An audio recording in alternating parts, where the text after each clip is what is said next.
Well, I'm not exactly sure what all that was, but I do know I'm Steve Freitag with Cross Counsel, and we're here to help you become safe and strong.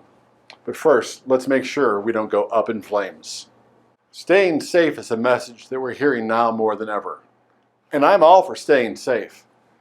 But I'd like to talk about how do we keep ourselves emotionally and mentally safe during these times. We're going to investigate what it means to be safe by becoming strong. My definition of emotional or mental maturity or strength begins with an ability to perceive knowable reality. Our inability to clearly see reality is hindered by how we've interpreted life as a child, carried it through our teenage years, and unknowingly into adulthood. This interpretation of life creates perceptions inside of us, and perceptions are powerful things. Stories are told of how baby elephants used to be trained for the circus. A rope was put around their necks and then tied to a secure pole. The baby elephants then naturally try to break free, but they realize that it's futile. This process is repeated over and over again. They don't bother trying to break free. As an adult, a rope is put around their neck, and even an adult that's able to easily break free from one of these ropes stays put. I'm not a psychologist, but there are psychologists that actually diagnose people with what's called the baby elephant syndrome. I don't think I realized how much I was programmed with a certain way of thinking, and that's been part of people's discovery here at Cross Counsel, to realize how much they have been programmed and therefore blind to several things in their life. So I ask people, what are you blind to in your life? And we really can't answer that question, because if we're blind to it, then we can't answer that question.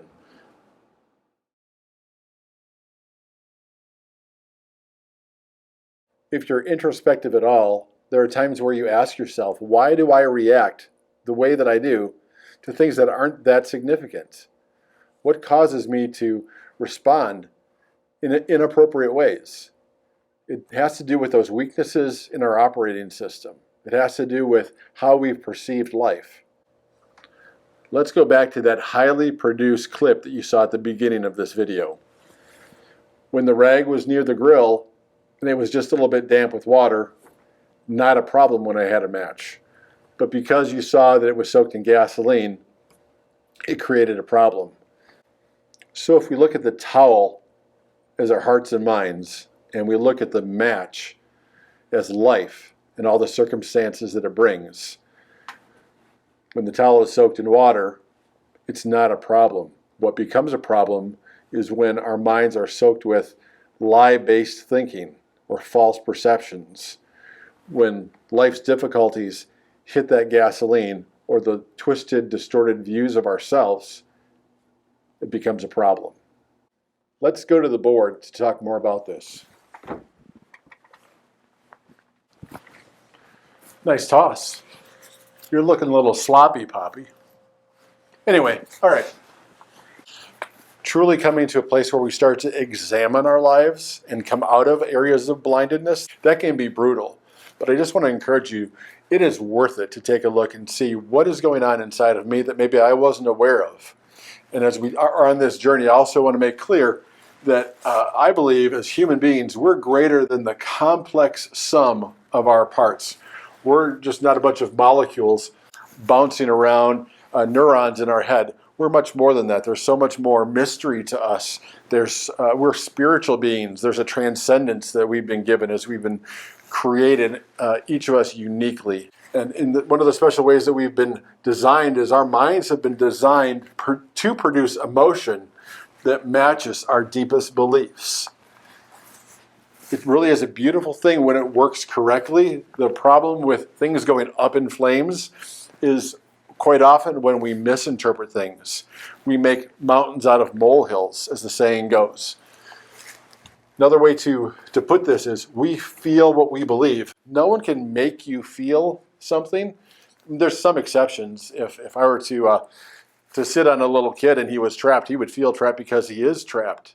But for the most part, nobody makes us angry. Nobody makes us anxious, even though it's much easier to point the finger of blame toward people. So this is a very important point to realize that there is the system going on inside of us, and our response system is our emotions really tell us what's going on a deeper level inside of us.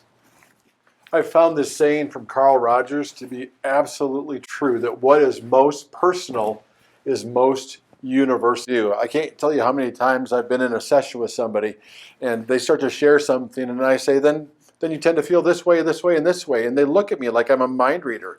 No, it's only because there's only about 600 other people that have told me the similar way that they feel. And that makes people feel a little bit better because they know that people understand, they get it, and they're not alone in the battle.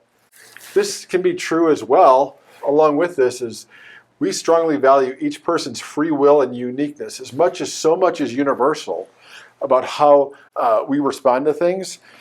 I've traveled to several different countries and done some ministry, and regardless of the language people speak or the culture that they're in, it still comes down to feelings of or beliefs of worthlessness, anxiety, shame, fear, grief, all these things, and the beliefs that they mentioned about being worthless, not good enough. It just runs across the spectrum of culture. So we value the universal expression of things. We also believe that people really do make choices. We make more choices on a daily basis than we even realize. And because we're constantly making choices, we're constantly interpreting life, that gives each of us a uniqueness. Two people can grow up in the same family, have the same parents, and interpret life completely differently or quite differently, and that brings a uniqueness even to people who grow up in the same household. Very important. So every one of us, however many billions of people that have walked this planet, each of us are unique. Understanding that, it helps people discover their genuine value and identity as the lies that they believe start to get stripped away and they understand what it is to experience the truth. And this key word that gets overused is freedom. People really start to experience this freedom to forgive, not having to hold on, not having to have somebody come to them and apologize before they can let go of their anger. It's miraculous. And people understand that they really do have this authentic, real personality that's not what they expected. Some people come into cross counsel and just say, well, I'm an angry person, or I'm a something-aholic. Well, that's not your identity. That's what you're struggling with right now. Not to dismiss any of the 12 steps. I think some of those things are just fantastic with helping people come out of their denial, but their real authentic personality is something they start to discover when those other things get stripped away. I know that's true for me. I'm still discovering who the real me is. As we do this, we start to quench those flames. We don't want to go up in flames. We find ourselves doing that, whether it's alone in the car or with people that we love the most. We want to quench the fires of anger, anxiety, addictions, depression, grief, etc. And that's what this series is all about. So we'll wrap up here, but we're going to continue the theme of what needs to happen for us not to go up in flames.